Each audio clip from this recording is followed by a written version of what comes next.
am wrestling way more than I ever thought I fucking would. Let me tell you something. This shit is exhausting. Now I want to tell a very quick story, and it's about the man across the ring from me. I was 19 years old at an independent wrestling promotion. It was literally the first wrestling promotion that I went to outside of my training school, Creative Pro Wrestling Academy. It was called Five Borough Wrestling. I had a match on the opening of the show, and guys that I aspired to reach the heights of in this sport were guys like Bryan Danielson,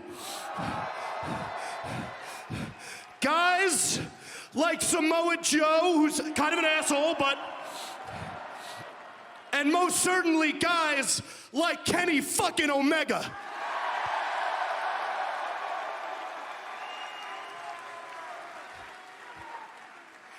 Now that night, you had no reason to stop and watch my match. I was a piss pot, but you watched my match, you pulled me to the side, and you let me pick your brain that night, and you might not remember that, but I sure as hell do. Without Kenny Omega, without the Bucks, without Cody Rhodes, and without Tony Khan, who might be a fucking mark, but he's a visionary, All Elite Wrestling does not exist. Therefore, your world champion, Maxwell Jacob Friedman, does not exist. Now, I'll be honest, I still don't know what I'm gonna do for the bidding war of 2024. But what I do know is that when I get the opportunity to wrestle the best bout machine, Kenny Omega, it tends to sway my opinions a little bit.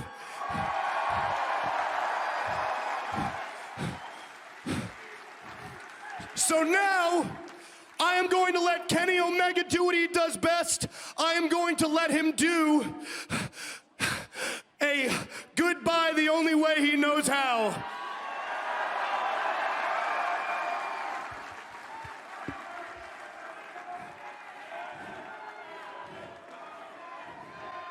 I've got to thank you for the kind words, Max.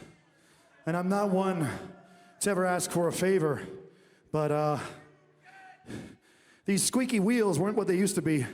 So if I could ask for your hand one more time so I could stand up and address these wonderful people, that'd be mighty kind of you.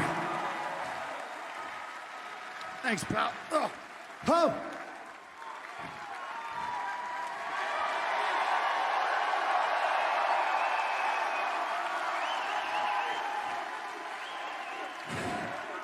Now, I've got to be honest, and this may be partly a sad story, but trust me, it has a happy ending. For a lot of us, time is not our friend. The more time that goes by, the more we have to say goodbye to things. My condition isn't what it used to be. I'm not even sure if I can call myself the best bout machine anymore. And for a pocket in time, that was a very sad reality because there was no one left to take my place. But now, I can say goodbye to these things with a smile because we do have people like MJF that are willing to not only take the ball, but run with it and run with it further than I ever could. So though I thought I'd be a little salty with you breaking my record, now I can be proud that the championship belt is in the right hands. So MJF, yes, Jay White and I go a long way back. Jay White may not be willing to tell you, but there was once upon a time when he used to wash my dirty laundry. So you'd think I'd be able to look upon him with some kind of fondness, but rest assured, I am cheering for you to get your belt back.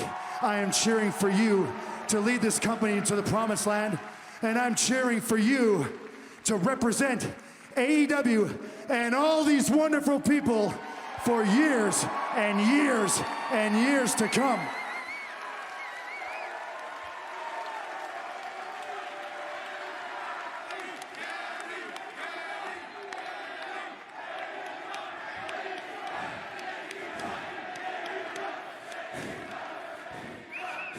And for the people in attendance that maybe took what I said earlier a little too seriously, don't worry. Science has come a long way, and there is no quit in Kenny Omega. I will be back.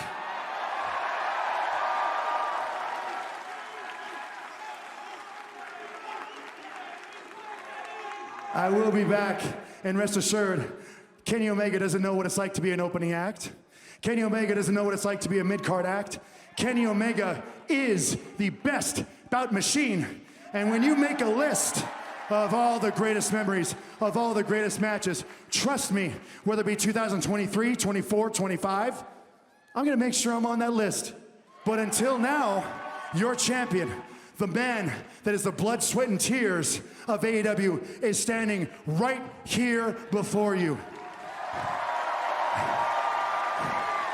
And though he was gracious enough to give me the microphone, and I'm selfish enough to take it, I'm gonna do my bidding and bid each and every one of you adieu. So until Dynamite, because I'm sure I'll be there, goodbye, mwah, and good night, bang.